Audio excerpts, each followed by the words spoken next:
আমাদের বাংলাদেশের জনগণ এবং সরকারের কোনো লজ্জা শরম নাই। বাংলাদেশটা বিপর্যস্ত, চরমভাবে ক্ষতিগ্রস্ত। রোহিঙ্গা সমস্যা, এই সমস্যা সেই সমস্যা, সমস্যায় পরিপূর্ণ।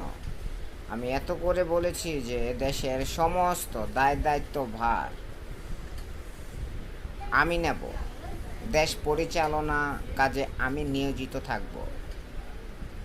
কিন্তু আমার এই জ্ঞানহীন জাতি এবং বাংলাদেশ সরকার আমাকে কোনো রকম কোনো স্যাক্রিফাইস করে নাই, সহযোগিতা করে নাই, বরঞ্চ তারা ষড়যন্ত্র করেছে, আমাকে বিশ্বাস করে নাই। বাংলাদেশের ক্ষমতা আমার আন্ডারে না আসা পর্যন্ত কোনো কিছুই শান্তিতে বিরাজমান থাকিবে না।